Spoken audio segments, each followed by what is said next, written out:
Sir ఫస్ట్‌గా తెలియజేయండి. మీరు కోర్టు ఇచ్చిన తీర్పు పైన ఎలా స్పందిస్తున్నారు? అంటే మీరు ఆ తీర్పుని ఎలా తీసుకుంటున్నారు? ముందుగా దిశ ప్రేక్షకులకి ఈ సందర్భంగా హృదయపూర్వక అభినందనలు తెలియజేస్తున్నాను. దాంతోపాటు తెలంగాణ రాష్ట్ర ప్రభుత్వం కులగణనకు సంబంధించి కొత్తగా ప్రారంభం చేయబోతున్నారు ఇంకా 2-3 రోజుల్లో. సో ఆ యొక్క కార్యక్రమానికి ఆహ్వానం పలుకుతూ అభినందనలు తెలియజేస్తూ, ముఖ్యంగా తెలంగాణ రాష్ట్ర ప్రభుత్వ ముఖ్యమంత్రి రేవంత్ రెడ్డి గారికి, అట్లాగే మన బీసీ మినిస్టర్ అయినటువంటి పొన్నం ప్రభాకర్ గారికి, బీసీ కమిషన్ చైర్మన్ గారికి, వీళ్ళందరికీ కూడా ఈ సందర్భంగా వాళ్ళందరికీ నేను అభినందనలు తెలియజేస్తూ, ఒక డిమాండ్ను కూడా వాళ్ళ దృష్టికి నేను తీసుకురావాల్సిన ఒక కామన్ మ్యాన్గా. అదేంటంటే రీసెంట్గా 21/10/2024 నాడు హైకోర్టు, తెలంగాణ రాష్ట్ర హైకోర్టు నో క్యాస్ట్ నో రిలీజన్కి సంబంధించిన అంశం పట్ల ఒక తీర్పు వెలువరించింది.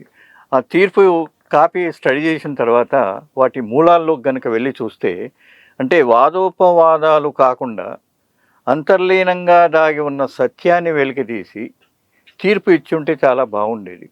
అంటే పాము చావొద్దు కట్టె విరగొద్దు అన్నట్టుగా తీర్పు ఇచ్చారు. ఆ తీర్పు ఏంటి? ప్రభుత్వాన్ని రక్షించే విధంగా ఉంది. ఈనాడు మొత్తం కేంద్ర రాష్ట్ర ప్రభుత్వాలు, అంటే ప్రధానమంత్రి దగ్గర నుంచి మన రాష్ట్ర ముఖ్యమంత్రి రేవంత్ రెడ్డి దగ్గర వరకు కూడా విశ్వమానవ సమాజాన్ని నిర్మాణం చేస్తున్నాము అనేటువంటి ఒక కొత్త ఆలోచనతో ప్రజల్ని మభ్యపెడుతూ ఉన్నారు. అసలు మనిషి అనేవాడు విశ్వమానవుడు. మనిషి పుట్టిననాటి నుంచి మనిషిగా నిర్మాణం జరిగిన కాలం నుంచి కనుక మనం పరిశీలించి చూస్తే, మానవుడు మొదట స్వార్థరహితుడు. ఆ తర్వాత మనిషిగా స్వార్థము ఎప్పుడైతే ఏర్పడిందో అక్కడి నుంచే ఈ కులాలు, మతాలు ఇవన్నీ ప్రారంభమైనవి. సార్ ఇప్పుడు మీరు ఈ నో క్యాస్ట్ నో రిలీజన్ని మీరు సపోర్ట్ చేస్తున్నారా? అండ్ అలానే మీకు ఎప్పుడైనా ఏదైనా సిచ్యువేషన్‌లో క్యాస్ట్ గురించి అవ్వచ్చు, రిలీజన్ గురించి అవ్వచ్చు, ఏదైనా సమస్యలను ఎదుర్కొన్నారా మీరు? అంటే ఇది మొదట మా పిల్లల స్కూల్ అడ్మిషన్స్ అప్పుడు నేను ఈ నో క్యాస్ట్ నో రిలీజన్ వీటికి సంబంధించింది అప్పుడు ఎప్పుడంటే 85, 87 ఆ ప్రాంతంలో. అక్కడ నేను నో క్యాస్ట్ నో రిలీజన్ అని ఏం రాయకుండా నిల్ అని పెట్టాను. ఓకే.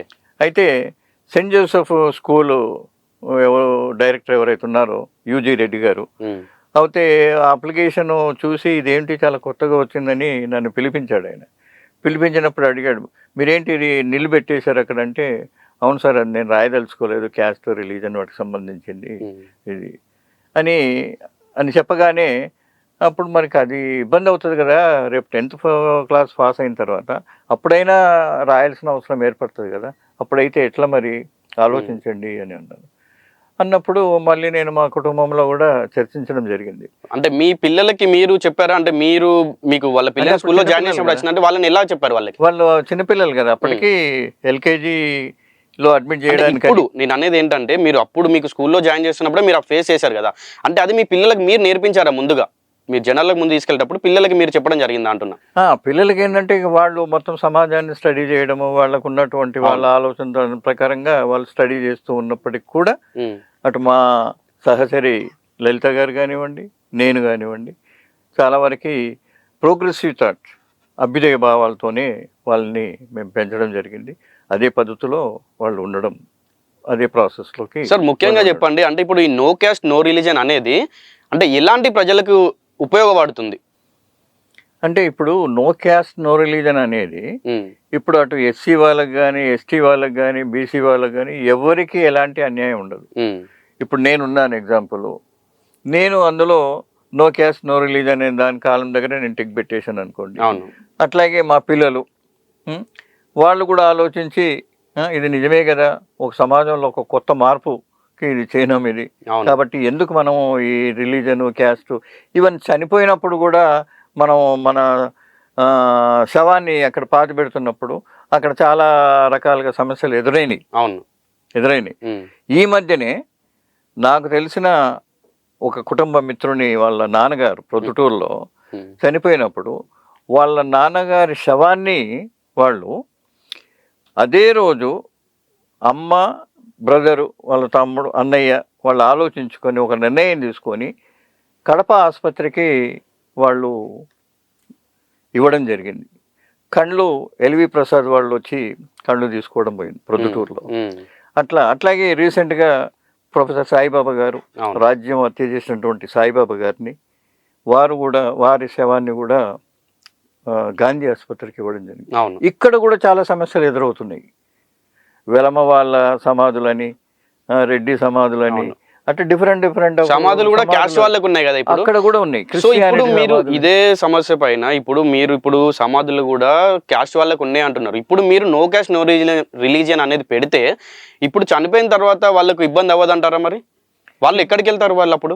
అంటే చనిపోయిన తర్వాత ఇప్పుడు ఎట్లాగైతే నో క్యాస్ట్ నో రిలీజన్కి మనం ఒక టిక్ పెట్టి మనం అది చేస్తున్నాం, ప్రభుత్వం కనుక ఆ కాలాన్ని కనుక క్రియేట్ చేస్తే అప్పుడు దానివల్ల సమస్యలు ఏమి ఉత్పన్నం అవ్వవు. Okay. అంటే ఎవరికి అన్యాయం చేయడం లేదు కదా.